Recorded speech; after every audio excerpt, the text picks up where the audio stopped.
तृतीयोध्याय महिषासुर वध। तृतीय अध्याय में वे देवी महिषासुर एवं उसकी समस्त सेना का संहार कर देती हैं। इस अध्याय का पाठ करते समय हमें इस प्रकार देवी का ध्यान करना चाहिए।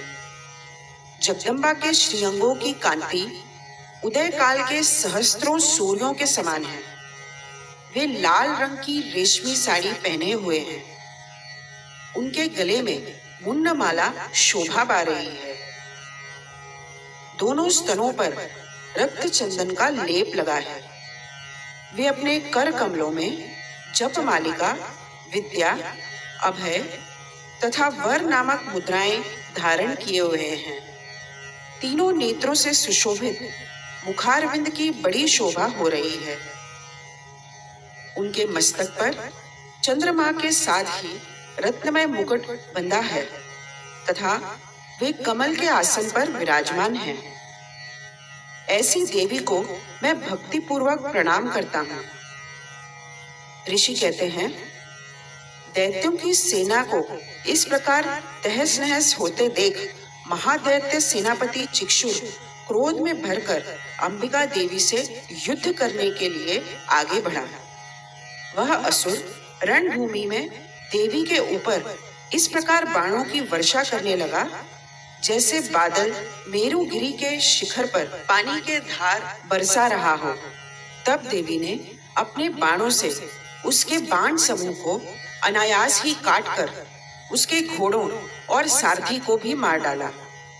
साथ ही उसके धनुष तथा अत्यंत ऊंची ध्वजा को भी तत्काल काट गिराया। धनुष कट जाने पर उसके अंगों को अपने बाणों से बींध डाला। धनुष, रथ, घोड़े और सारथी के नष्ट हो जाने पर वह असुर ढाल और तलवार लेकर देवी की ओर दौड़ा। उसने तीखी धार वाली तलवार से सिंह के मस्तक पर चोट करके देवी की भी बाईं भुजा में बड़े वेग से प्रहार किया। राजन, देवी की बाह पर पहुंचते ही वह तलवार टूट गई। फिर तो क्रोध से लाल आंखें करके उस राक्षस ने शूल हाथ में लिया और उसे उस महादैत्य ने भगवती भद्रकाली के ऊपर चलाया। वह शूल आकाश से गिरते हुए सूर्यमंडल की भांति अपने तेज से प्रज्वलित हो उठा। उस शूल को अपनी ओर आते देख देवी ने भी शूल का प्रहार किया। उससे राक्षस के शूल के सैकड़ों टुकड़े हो गए। साथ ही महादैत्य चिक्षुर की भी धज्जियां उड़ गई। वह प्राणों से हाथ धो बैठा। महिषासुर के सेनापति उस महापराक्रमी चिक्षुर के मारे जाने पर देवताओं को पीड़ा देने वाला चामर हाथी पर चढ़कर आया।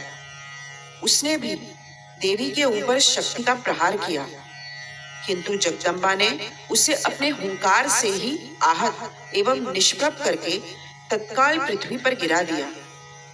शक्ति टूटकर गिरी हुई देख चामर को बड़ा क्रोध हुआ। अब उसने शूल चलाया, किंतु देवी ने उसे भी अपने बाणों द्वारा काट डाला। इतने में ही देवी का सिंह उछलकर हाथी के मस्तक पर चढ़ बैठा और उस दैत्य के साथ खूब जोर लगाकर बाहुयुद्ध करने लगा। वे दोनों लड़ते लड़ते हाथी से पृथ्वी पर आ गए और अत्यंत क्रोध में भरकर एक दूसरे पर बड़े भयंकर प्रहार करते हुए लड़ने लगे। तदनंतर सिंह बड़े वेग से आकाश की ओर उछला और उधर से गिरते समय उसने पंजों की मार से चामर का सिर धड़ से अलग कर दिया। इसी प्रकार उदग्र भी शिला और वृक्ष आदि की मार खाकर रणभूमि में देवी के हाथ से मारा गया तथा कराल भी दांतों, मुक्कों और थप्पड़ों की चोट से धाराशायी हो गया। क्रोध में भरी हुई देवी ने गदा की चोट से उद्धत का कचूमर निकाल डाला। भिंदीपाल से वाशकल को तथा बाणों से ताम्र और अंधक को मौत के घाट उतार दिया। तीन नेत्रों वाली परमेश्वरी ने त्रिशूल से उग्रास्य, उग्रवीर्य और महाहनु नामक दैत्यों को मार डाला। तलवार की चोट से विडाल के मस्तक को धड़ से काट गिराया। दुर्धर और दुर्मुख इन दोनों को भी अपने बाणों से यमलोक भेज दिया। इस प्रकार अपनी सेना का संहार होते देख महिषासुर ने भैंसे का रूप धारण करके देवी के गणों को त्रास देना आरंभ किया। किन्हीं को थुथुन से मारकर, किन्हीं के ऊपर खुरों का प्रहार करके, किन्हीं किन्हीं को पूंछ से चोट पहुंचाकर, कुछ को सींगों से विदीर्ण करके, कुछ गणों को वेग से, किन्हीं को सिंहनाद से, कुछ को चक्कर देकर और कितनों को निःश्वास वायु के झोंके से धराशायी कर दिया। इस प्रकार गणों की सेना को गिराकर वह असुर महादेवी के सिंह को मारने के लिए झपटा।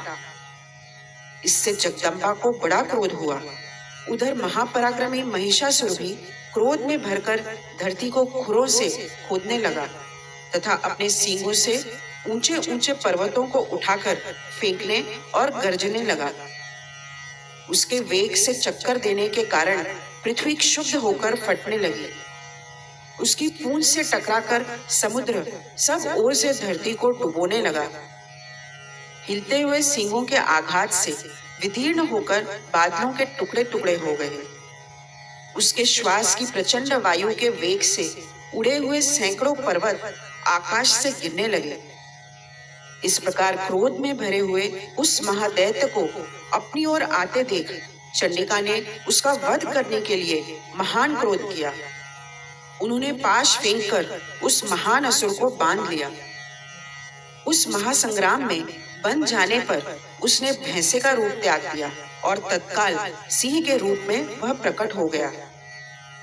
उस अवस्था में जगदम्बा ज्यों ही उसका मस्तक काटने के लिए उद्यत हुई, त्यों ही वह खड़गधारी पुरुष के रूप में दिखाई देने लगा। तब देवी ने तुरंत ही बाणों की वर्षा करके ढाल और तलवार के साथ उस पुरुष को बींध डाला। इतने में ही वह महान गजराज के रूप में परिणित हो गया तथा अपने सूंड से देवी के विशाल सिंह को खींचने और गरजने लगा। खींचते समय देवी ने तलवार से उसकी सूंड काट डाली।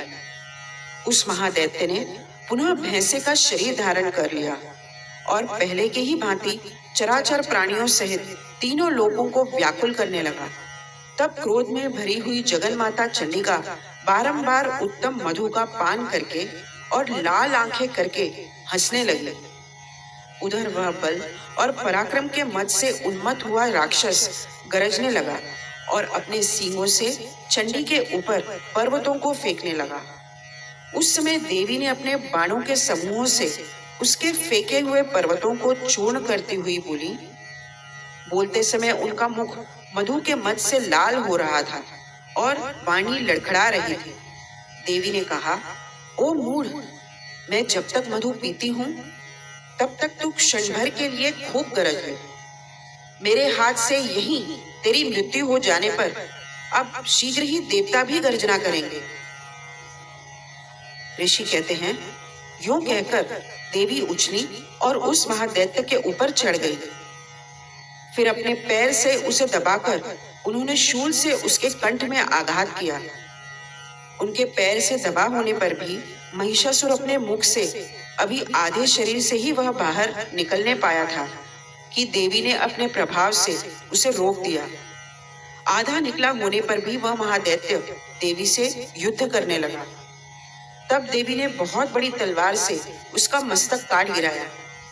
फिर तो हाहाकार करती हुई दैत्यों की सारी सेना भाग गई तथा संपूर्ण देवता अत्यंत प्रसन्न हो गए।